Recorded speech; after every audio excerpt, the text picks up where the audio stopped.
Hey, what's up you guys? Sonic1255 here. I do not have my glasses on, let me grab them quick. So, in the last video that I shot on this channel, we read through Jeff the Killer's story. Today I'm going to be doing 2, because some stuff did not work out. So, well, I don't know why I decided to do this, I just wanted to do it early. So, the first thing we are going to be doing Sally's, and then after this video, this upload, you'll probably see Laughing Jack. Now, Laughing Jack's story is a little bit graphic and really gory, so if you are eating when you're watching that video, please stop. And I'll tell you that. Alright, so today we're doing Sally. Sally is the second chapter of the CreepyPasta-Origins book. Alright. Sally. And you'll see what she looks like in the thumbnail. The summer was nice and warm that year. The sun, as always, brought the warmth to your skin. Light breezes swept through the neighborhood and made the days not too cold or hot. It was simply perfect. It was simply perfect weather. But there was one summer Sally will never forget. Sally was a young girl, 8 years old, with long curly brown hair and bright green eyes. She was always polite, she never lied, did as she was told. Her mother and father simply adored her. They couldn't ask for a better daughter. Sally giggled as she played with her friends outside of their home. Various games like hopscotch, jump rope, even dolls, and tag. Sally's mother smiled warmly at the innocent sight and wiped her hands on her apron, calling out, "Sally, come inside now, it's time for lunch." Sally looked up from her doll and smiled. "Okay, Mommy." Sitting down at the dinner table, Sally lightly bounced in her seat, excited for who knows what. Her mother placed down a peanut butter and jelly sandwich with the crust cut off, some carrots and celery sticks on the side, and juice to drink. "Thank you, Mama." "You're welcome, sweetie." As the child began to take hold of her sandwich, her mother took a seat across from the girl, smiled and watched her eat. "Guess what? Your Uncle Johnny is coming over." Sally looked up and smiled, with the corners of her lips traced of peanut butter on them. "Johnny?" she repeated through her food. Her mom laughed and nodded. "Mm-hmm. He's coming here to help Daddy with his job and to look after you, too. Maybe all of us can go to a carnival." Sally chewed the rest of her bite and quickly swallowed. "Can Sarah and Jenny come too?" Her mother looked up and thought, well, it's up to their mom and dads to say, but if they can, sure. Again the child giggled and bounced in her seat again, now even more excited for this year's summer vacation. Over the course of the next few days, Uncle Johnny drove up to the house. Climbing out of his car, the man stretched his arms over his head and let out a tired sigh. "Uncle Johnny!" a small voice chirped, earning his attention. The man Sally dropped the jump rope she was playing with and ran over to the family member, hugging him. Hey, Sally. How you been?" she asked, lifting the girl with ease, giving her a proper hug. The girl giggled and looked back at her friends who were waving in their direction. "I've been playing with Sarah and Jenny. Let's go inside and tell Mama you're here." Sounds like a great idea." He smiled and walked inside the house, calling out to the woman. Maria, I'm here," he called, followed by Sally mimicking him. "Mama, he's here." The housewife hurried out of the kitchen and smiled to see Johnny made it. "Johnny, you got here safe and sound." The man placed the girl down on the ground and gave her a bottom of hat and sent her off and talked to the woman. "Of course I did. Why else would I come here? Why wouldn't I come here safe and sound?" he laughed, walking into the kitchen. What the hell? Oh my god, not again. Sorry about this. Oh, my fucking computer pisses me off. I am really sorry about this, guys. My computer usually doesn't do this. Let me like turning off my computer. Maybe turn it back on. So, alright. Let's try this again. Come on. Okay. Sorry about that, guys. It doesn't do this very often. It usually does this when I'm not recording, because usually it gives me a prompt when it needs to be charged, but apparently when something goes wrong, it doesn't do that. I should still have the site up, so hopefully. Sorry about this. I'm really sorry. This never should have happened. I mean, I could delete the video that I'm doing right now, but I'm not going to. Unless, if it starts doing updates, if it does updates, then I'm going to have to stop this video and do it all over again, but I really don't care. So since I'm waiting for this thing to start up and start being a bitch, I'm gonna tell you, well, it just got up. I'm not doing I'm not doing red paint on my face because last time I did Jeff's, it took forever to get off. It took me 3 days to get off. Alright. Okay, so here's where we kind of left off. Of course I did. Why else wouldn't I come here safe and sound? He laughed, walking into the kitchen with the woman. Sally trotted over to the front door, calling out that she was going back outside to play. Make sure you come in before dark. Yes, ma'am. Yes, mama. And off went the girl. As dinner grew near, Sally's father came home. He was happy to see his brother was there as well. Walking in with his daughter, he strolled up to Johnny with a handshake and a hug. Nice to see you, man. How you been? He asked, crossing his arms, watching his wife set the table up for supper. Johnny gave a shrug of his shoulders, filling with his thumbs. Me and Karen split up. Aw, that's terrible. I'm sorry. Johnny shook his head with a smile. Nah, it's alright. I'm happy. I can move freely without having someone constantly wanting to know where I am and what I'm doing. The two men laughed together, making their way to the table to eat. Marie, this is wonderful. Thank you. I'm glad you liked it. It's yummy, Mama. The adult smiled and chuckled at the child's phrase. Play after play was empty.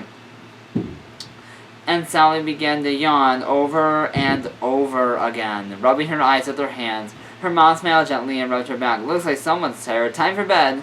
Sally nodded and hopped off her seat, picking up her plate and carrying it to the sink. Her mother rose to take her to bed, but stopped by John grabbing a hold of her arm. I'll take her to bed. He smiled, earning one in return. All right, thank you, John. The man nodded and watched the woman make her way to clean the dishes and put away any leftovers. They looked to see his brother leave the bathroom to wash up, and followed the young girl up to her room. Johnny smiled and closed the door behind him, watching the girl rummage around through her dresser for pajamas. Need any help? He asked, watching the girl look up and nod. Okay, let's see what you got. The man waltzes up alongside her and began to look through her various pajamas. You have some strawberry printed ones? I bet you smell like them in your dreams.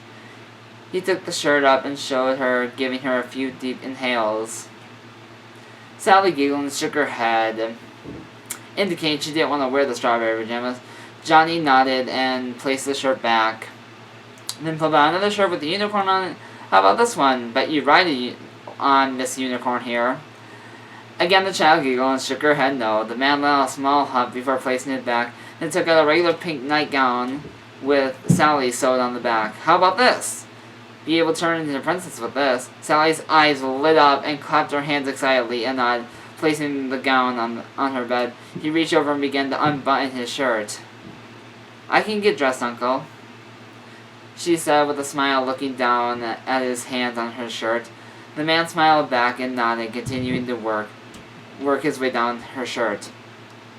I bet you can, but you're tired, and why not have some help? If you can see where this is going, I'm pretty sure you guys already know where this is going if you watch my GSA channel. He asked, watching Sally nod a few more times. Once getting her shirt unbuttoned, he slipped it off her shoulder and gave her tummy a nice poke, making her giggle. He grinned and took a hold of the rim of her shorts and pulled them down. Finally, the man grabbed a hold of the nightgown and pushed the opening over her head, making sure her arms could go through the sleeves. All done, he said happily, watching the girl smile back and giggling as she bounced on top of her bed. Johnny rose and picked up her clothes. The door opened and walked in Sally's mother, coming to tuck her in. You ready for bed? She asked, walking around to the bed. Johnny looked up and hurried over to the other side of the bed. I'll tuck her in. That's okay? That okay? Marie looked up and smiled, shaking her head. Of course not. She looked down at her daughter and leaned in to kiss her child on her forehead. Good night, sweetheart. Good night, Mama, giving the girl a gentle rub with her thumb on her forehead. The woman took the clothes Johnny had made her way out the door. Johnny smiled to the mother and walked over to the light switch. Sally okay, hold on. Made his way to the light switch, flicking off. He carefully closed the door to her room and locked it. Slowly he looked over his shoulder toward Sally.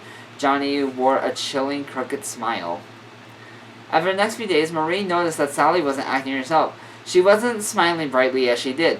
She wasn't cheaper or spoke with the same amount of happiness. Marie took a hold of her child's hand before she left to play with her friends. She took her aside. Sally looked up at her mother with a confused look.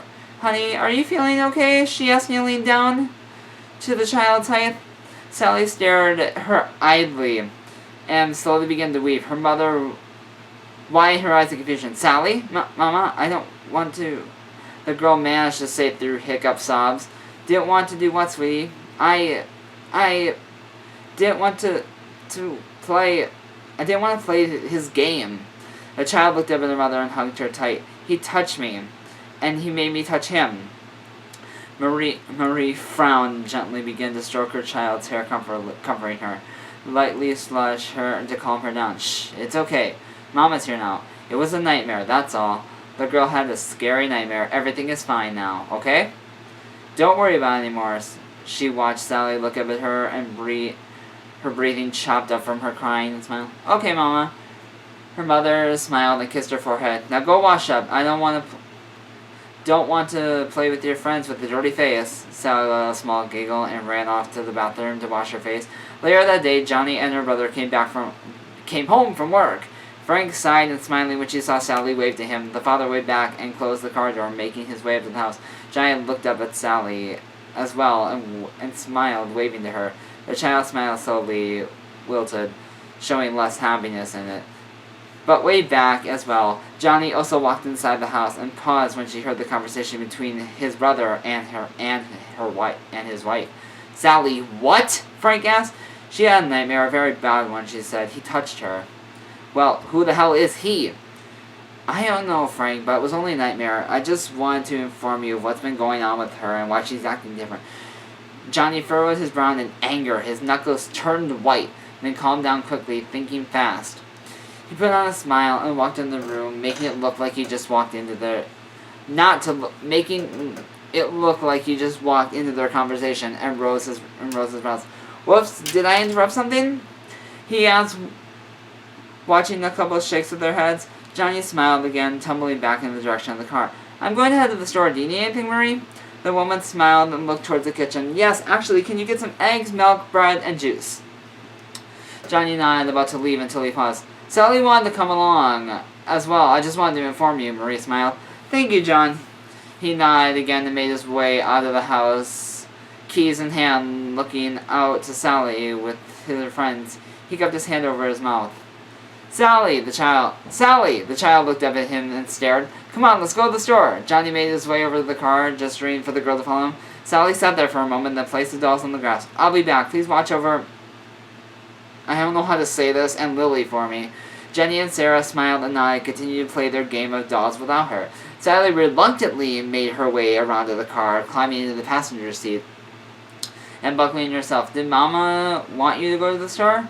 she asked. Johnny nodded and put the keys in the ignition and turned it on and backed out of the driveway. "Yeah, she wanted me to get some food for her. Maybe you can get something too," he grinned, looking down at the child. Sally nervously smiled back and looked ahead, watching the scenery pass by. As soon as they got to the road leading to the store, Sally noticed he wasn't slowing down to turn in the parking lot. She furrowed her brows in confusion and looked at him. "Uncle Johnny, the store's back that way," she said, pointing in the direction of the Whole Foods store.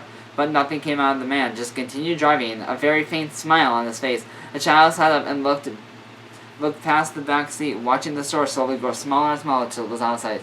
Realizing they weren't going grocery shopping, the child watched his uncle drive into a small parking lot in a community park near town. No one went to the park on Sundays. Sally felt nervous, and her breathing quickened as she watched the man with wide eyes. Johnny put the car in the park and turned off the ignition, looking at the child. "You told your mom what happened, didn't you?" he asked, watching the girl frantically shake her head. "No, you're not playing the game right, Sally." His tone almost had a slight singing to it. The man reached over, pulling the girl to him, ignoring the struggling she was putting up and whimpering pleas. "She said you played the game with me. You said you played the game with me, Sally. You lied to me." Opening the car door beside him, the man climbed out along with the child and shoved her to the ground, quickly pinning her down. He ignored the cries and writhing the child was making. You had to be punished for breaking the rules, he said. The slight singing tone began to unbuckle his belt. Then a couple... This just in, a couple finds in the body of an 8-year-old Sally Williams in the community park. The week-long search now closed. More tonight at 9. She could have sworn she closed the door before climbing into bed. Guess I forgot, she thought, getting up from the warmth and comfort of her bed. The team made her way across the room and shut the door before she could climb back into her covers. A creak outside the hall rose up. Were her parents up? They must have checked on her to see if she was asleep or something. As soon as she got to her legs covered up, the girl froze. She heard a faint sound of crying. It sounded like a child. Slowly rising up from the bed once more, the girl waded to the door and opened it. The crying seemed to be louder outside of her room. Peering down in the darkness, the teen crept down the hallway, following the sound of the whimper. When she got to the end of the hall, the girl gasped. Sitting on the floor in front of the moonlit window was a little girl. She was hunched over, crying. How did she get in the house? Through the windows? Swallowing hard, the teen spoke. Who are you? How'd you get into my house? Suddenly the crying stopped. The child slowly moved her trembling hands away from her face and looked behind her, twitching lightly. Blood replaced her tears, stained her hands. There was a deep clot of blood and hair on the side of her head, blood leaking from the wound down her face, onto her dirty pink nightgown. Her bright green eyes seemed that they saw right through her soul. This is my house, the child spoke. Her voice was raspy, sounding as she struggled to speak. The girl's body twitched and wiggled oddly as she rose to her feet and turned to face the teen. Her feet were dirty as she was riding through some mud. Scrapes covered her knees and legs, and the end of her gown was torn and tatted with the name Sally sewed onto the front. She reached out with her blood-soaked hand and slowly smiled, blood staining her teeth as she spoke. Play with me. Please play with me. So that's Sally's story. Next we are going to be doing Laughing Jack. So this is set in the 1800s in London, England. So yeah, if you guys have just eaten, make sure you do not watch this next video.